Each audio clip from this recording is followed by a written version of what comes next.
Assalamualaikum warahmatullahi wabarakatuh. Alhamdulillahirabbil alamin. Asyhadu an la ilaha illallah wa asyhadu anna Muhammadan abduhu wa rasuluh sallallahu alaihi wasallam wa ala alihi wa ashabihi amma ba'da. Bapak Ibu yang dirahmati Allah, kembali di sini saya akan menyampaikan beberapa pesan, beberapa hal yang berkaitan dengan umroh. Jadi ada beberapa orang yang bertanya ke Abah itu, Abah, saya masih bingung, terkadang di biro travel itu ada beberapa pilihan keberangkatan. Jadi pilihannya itu yang membuat dia bingung itu adalah pada saat pilihannya itu berangkatnya itu umpama dari Indonesia ke Jeddah, kemudian langsung ke Mekah. Dia bilang katanya saya disuruh bermikot di atas pesawat di Yalamlam. Kemudian ada juga yang bertanya, saya itu umroh ke Mekah, tapi kenapa kok tidak bermikotnya di Yalamlam, di atas pesawat? Dia bilang, tour leadernya itu mengarahkan, nanti saja katanya pada saat datang pesawatnya di Jeddah, barulah bermikot di situ untuk niat umroh. Nah, kemudian pilihan yang terakhir yaitu pada saat keberangkatan dari Indonesia menuju Jeddah, kemudian dari Jeddah menuju ke Madinah. Nah, umrohnya itu pada saat beberapa hari setelah di Madinah dan bermikot di Bir Ali. Jadi, hal seperti ini ada pertanyaan-pertanyaan mungkin masih mengganjal di hati Bapak Ibu. Untuk itu, di sini saya akan menjelaskan. Jadi khususnya untuk warga Indonesia, memang ada dua pilihan. Ada dua pilihan untuk bermikot, untuk dimulainya mengucapkan niat atau berniat untuk melaksanakan ihram umroh. Yang pertama tadi, di dalam beberapa penjelasan dari Abah itu kan, kalau orang itu umrohnya langsung ke Mekah, maka rata orang yang umrohnya itu biasanya diberikan beberapa penjelasan oleh ulamanya supaya mempersiapkan untuk bermikot di Yalamlam pada saat pesawatnya berada di atas itu Yalamlam. Mulailah mereka berniat. Dan itu sah. Ada tuntunannya. Hanya saja memang tadi pada saat seseorang menentukan bermikotnya di Yalamlam, berarti kan posisinya di atas pesawat, Bapak Ibu. Memang itu ada beberapa kesulitan tersendiri. Di antaranya pada saat seorang laki-laki yang ingin merubah pakaiannya dengan pakaian ihram, itu kan berarti kan butuh tempat yang luas dan sebagainya. Hanya saja umpama bermikot di atas Yalamlam itu juga boleh. Adapun umpama Bapak Ibu memilih perjalanan dari Indonesia ke Jeddah kemudian ke Madinah, atau langsung dari Indonesia langsung ke Madinah. Kemudian pada saat pelaksanaan umrohnya itu nanti bermikot di Bir Ali. Berarti kan ke Madinah terlebih dahulu, nginap beberapa hari, kemudian barulah melaksanakan ibadah umroh. Yaitu nanti bermikotnya di Bir Ali, di daerah Dzul Hulaifah. Nah, itu juga sah. Syariatnya ada seperti itu. Dan yang Bapak Ibu kerjakan pada saat dari Indonesia ke Madinah dulu, nginap dulu di Madinah, nah itu berarti Bapak Ibu mengikuti umrohnya atau hajinya rute Nabi dan para sahabatnya. Karena Nabi dan para sahabatnya pada saat akan berumroh, akan berhaji itu bermikotnya di mana? Di Bir Ali. Beliau Nabi bersama rombongannya berangkat menuju ke Mekah, kemudian mampir dulu tuh ke daerah Dzul Hulaifah. Sekarang ini namanya Masjid Bir Ali, sholat 2 rakaat di situ. Nah, kemudian ada juga pernah Abah itu ditanya oleh seorang ibu-ibu, insya Allah, Abah kenapa?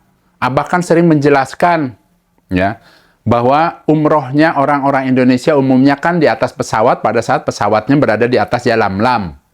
Kemudian bisa juga langsung ke Madinah dulu, nanti bermikot di Bir Ali. Tapi kok saya dibawa sama tour leadernya itu, ke Jeddah, kemudian ke Mekah, disuruh bermikotnya di Jeddah. Nah ini dalam hal ini memang ya dulu sebelum ada keputusan-keputusan dari ulama-ulama di Mekah itu pernah membolehkan ya kalau orang itu umpamanya dari Indonesia kemudian bermikot di Jeddah, nah itu diperbolehkan seperti itu. Hanya saja ya sekarang ini lebih disempurnakan lagi ya karena pada saat pesawatnya itu melintas di atas Yalamlam, maka sebaiknya tadi bermikotnya atau dimulainya berihram itu niatnya ya tadi di atas pesawat pada saat pesawatnya di Yalamlam. Tuh ya. Jadi diusahakan disempurnakan kembali. Ya, seperti itu. Nah, kemudian ada yang bertanya, Abah, nyamanan mana, enakan mana, langsung ke Mekah apa ke Madinah terlebih dahulu? Jawabannya, kalau Bapak Ibu niatnya ibadah, semua nyaman, semua enak, semua menyenangkan. Itu jawabannya. Asalkan niatnya ibadah. Kenapa? Kalau orang itu tekadnya sudah kuat, niatnya sudah kuat, ingin beribadah umroh, apapun yang jadi halangannya, kesulitannya, dan sebagainya, tidak dirasakan. Yang dirasakan adalah kebahagiaan, karena menjadi tamu-tamunya Allah. Itu berbeda dengan orang yang niatnya kurang kuat. Di samping itu biasanya orang yang berangkat umroh banyak mengeluh dan lain sebagainya, biasanya kurang pemahaman keilmuannya. Adapun orang yang benar-benar paham keilmuannya, biasanya umpama mendapatkan tantangan, mendapatkan cobaan, dia bisa melewati dengan senyum, dengan rendah hati, dengan penuh kesabaran, dan ibadahnya dinikmati penuh kebahagiaan. Itu bedanya orang yang betul-betul ibadahnya seperti itu yang Abah sebutkan. Berbeda dengan orang yang ibadahnya hanya ikut-ikutan saja. Pada saat ketemu cobaan, dia mengeluh. Kemudian banyak komen. Ya. Banyak usul, banyak apa. Nah, seperti itu. Ini sepengetahuan Abah pada saat Abah itu membawa rombongan jamaah. Ya, karena Abah itu biasanya di dalam membawa rombongan jamaah itu juga kan terdiri dari berbagai macam karakter. Tapi sangat-sangat berbeda orang yang betul-betul niatnya itu sangat kuat ingin ibadah. Contoh, ya, bulan Januari kemarin itu Abah itu ada jamaah umroh yang bareng dengan Abah itu jauh, ya, tinggalnya jauh di Papua, Bapak Ibu. Saya tanya, kenapa Bapak ikut travel Abah, ikut bersama Abah? Padahal kan di sana mungkin ada. Ada, Pak. Banyak, Pak. Tapi saya ingin ibadah saya dibimbing. Walaupun biayanya cukup mahal, karena kan biaya dari Jayapura ke Jakarta itu, ya, naik pesawat untuk datang ketemu Abah itu 5 juta, Bapak Ibu. Tapi saya cari ibadah yang pertama cari benar, yang sesuai dengan tuntunan Rasulullah Shallallahu Alaihi Wasallam. Kemudian yang kedua, saya ingin betul-betul dibimbing, dituntun seperti apa sih yang benar, seperti apa sih ibadah yang betul-betul memang tadi yang saya idam-idamkan. Dan saya jadikan ini perjuangan saya di dalam mencari ridhonya Allah. Nah, seperti itulah yang menyebabkan saya juga terharu, Bapak Ibu. Memang di dalam ibadah ini terkadang, ya, khususnya untuk ibadah umroh, ada orang itu baru pertama kali ibadah umroh, sehingga masalah keilmuan itu terkadang dinomor sekiankan. Yang ada di benaknya adalah bagaimana saya nanti di sana, ada teman apa tidak, bagaimana saya kalau sakit, bagaimana, dan seterusnya.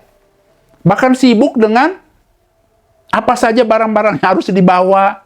Kemudian nanti sibuk siapa saja yang nanti akan dibelikan oleh-oleh. Kemudian ada juga sibuk, nanti pada saat mau berangkat bikin acara apa tidak, dan lain sebagainya. Nah, itu terkadang ada 1-2 orang yang seperti itu. Padahal Bapak Ibu, ini urusan ibadah. Nomor 1 kan ilmunya Bapak Ibu. Sudah berkali-kali Abah nasihat untuk Bapak Ibu di mana saja. Kalau masalah ibadah, sebelum beramal supaya berilmu dulu. Itu nomor 1 Bapak Ibu. Ya, percuma Bapak Ibu ikut ya ke sono kemari brang-brang tanpa ilmu.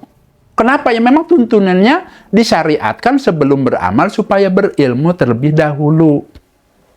Nah, diusahakan Bapak Ibu yang namanya keilmuannya dicukupi dulu.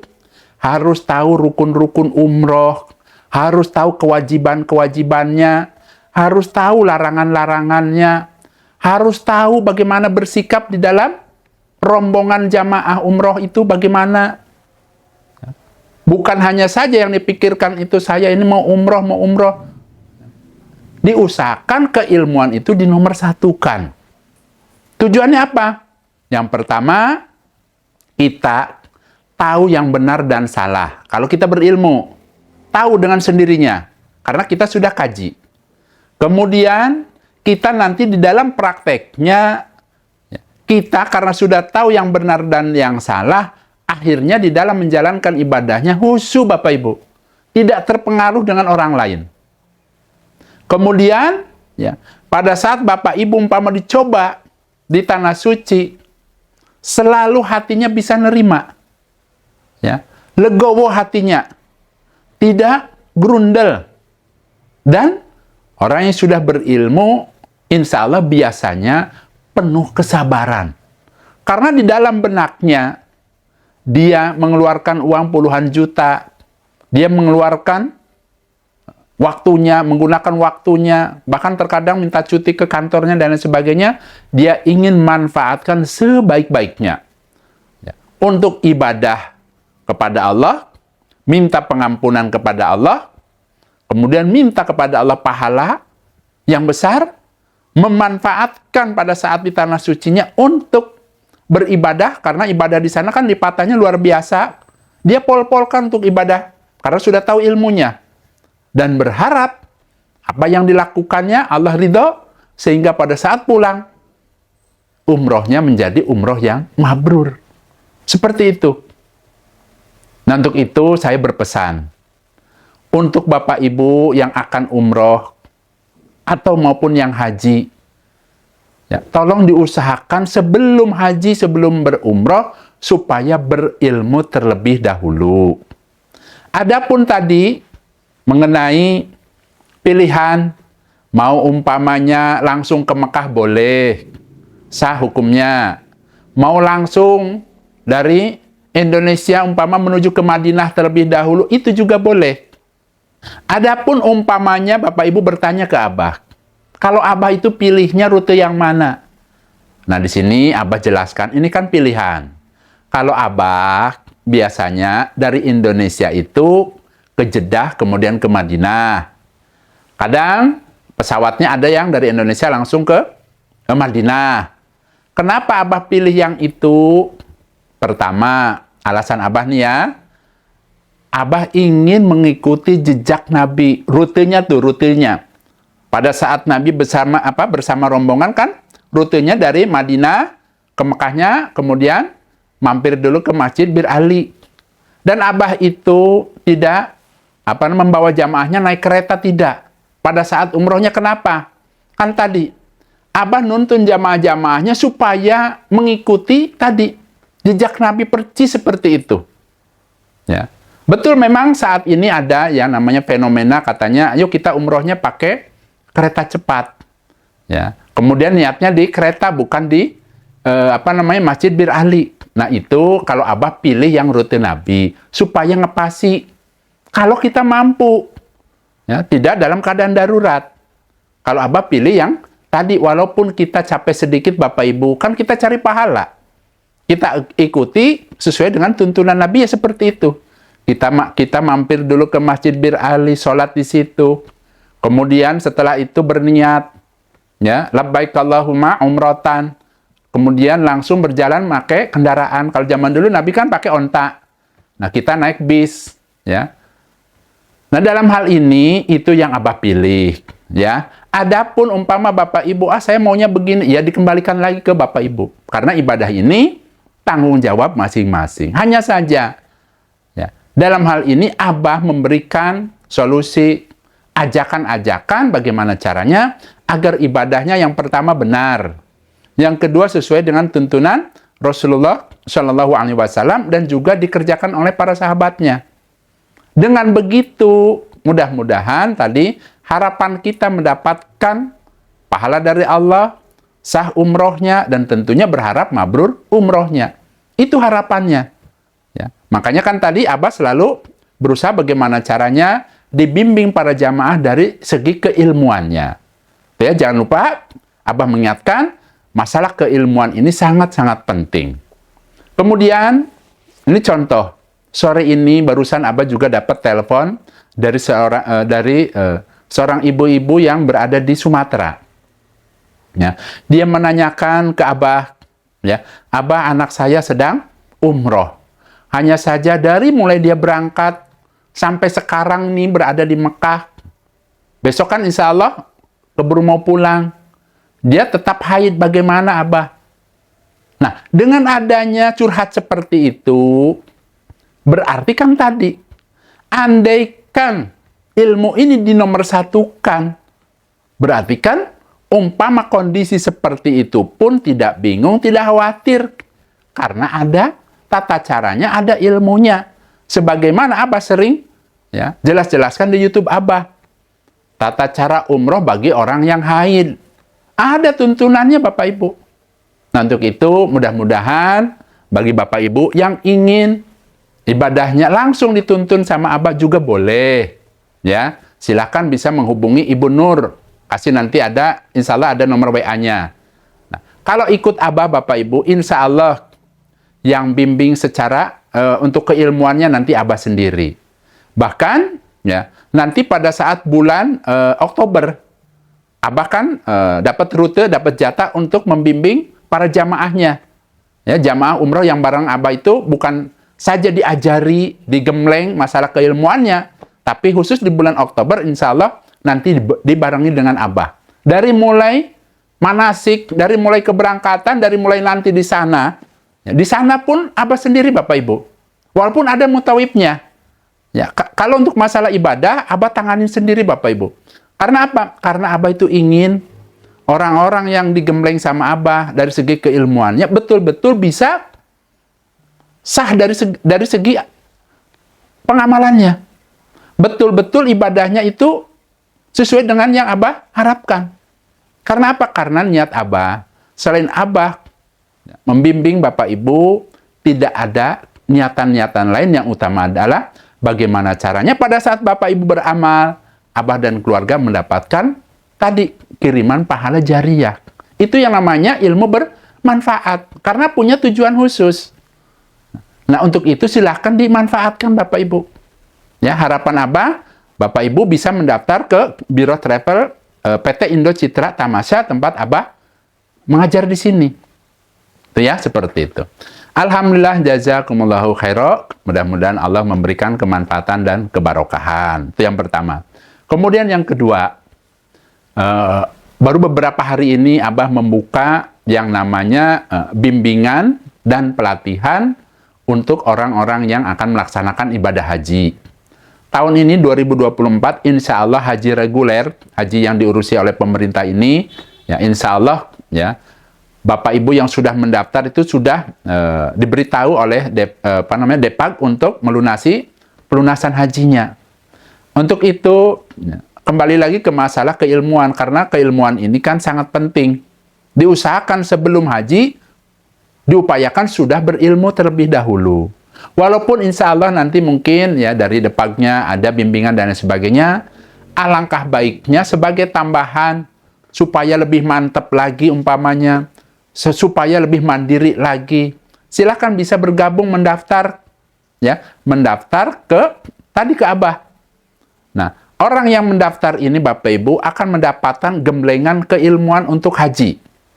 Ya, sebanyak 7 kali pembelajaran secara online Zoom. Jadi umpama Bapak Ibu ada di Jawa, ya umpamanya di Jawa Tengah, ada di Jawa Timur, ada di Sumatera, apakah bisa? Bisa. Karena nanti ditentukan sama Abah tanggal segini, silahkan jam segini, nanti Abah langsung mengajar. Itu pun dibantu oleh teman-teman Abah yang berpengalaman, nanti gantian. Sebanyak 7 kali secara online. Adapun Bapak Ibu umpama ingin ketemu dengan Abah, itu bisa nanti pada saat praktek langsung. Insya Allah praktek langsungnya di Pondok Gede tempat asrama haji. Jadi nanti Abah sendiri yang mengajar secara praktek langsung. Bagaimana Abah? Saya kan umpama jauh nih di Sumatera. Ya memang itulah perjuangannya. Itulah pembelaan Bapak Ibu. Nah, diusahakan bisa datang. Caranya bagaimana Abah? Caranya sekarang zaman canggih. Minta bantuan ke anak-anaknya. Pesankan dong saya tiket pesawat ke Soekarno-Hatta. Kemudian dari situ banyak yang namanya Grab, Gojek dan lain sebagainya pakai mobil. Silahkan Bapak Ibu pesan hotel yang terdekat di Pondok Gede. Yang harga semalam hanya 300.000, yang 400.000 juga banyak. Ya. Untuk apa pembelaan Bapak Ibu? Nanti pada saat acara tinggal mampir deh ke situ. Ya. Insya Allah selama 2 hari. Ya, diusahakan Bapak Ibu bisa mengikuti. Ya. Adapun umpamanya saya tidak bisa mengikuti hanya online Zoom saja. Itu juga merupakan ilmu karena Bapak Ibu bisa langsung bertanya pada saat Abah memberikan arahan-arahan. Itu ya, seperti itu. Kemudian berapa Abah biayanya pendaftarannya? Nah, biaya pendaftarannya cukup hanya 1.750.000, masih dibuka. Karena Abah berusaha bagaimana supaya cukup 25 orang. Nanti setelah 25 orang, barulah nanti Abah informasikan mengenai online Zoom-nya dan lain sebagainya. Dan nanti Bapak Ibu yang sudah mendaftar akan dikirim ya buku tata cara umroh, buku tata cara haji, buku tata cara ibadah sholat sunnah, dzikir, doa dan lain sebagainya yang pahalanya besar. Untuk apa Abah? Untuk Bapak Ibu ya melaksanakan ibadah di tanah suci. Sebab Bapak Ibu yang namanya haji itu kan berhari-hari. Ya. Berhari-hari itu maksudnya Bapak Ibu tinggal di tanah sucinya lama. Kalau Bapak Ibu sudah berilmu berarti kan tinggal praktekkan saja di situ, nanti pulang-pulangnya kan mendapatkan pahala besar. Selain tadi mendapatkan pahala haji, Bapak Ibu bisa melaksanakan ibadah yang lain di sana. Karena sudah ada ilmunya, itu intinya. Ya, mudah-mudahan Allah memberikan manfaat dan barokah.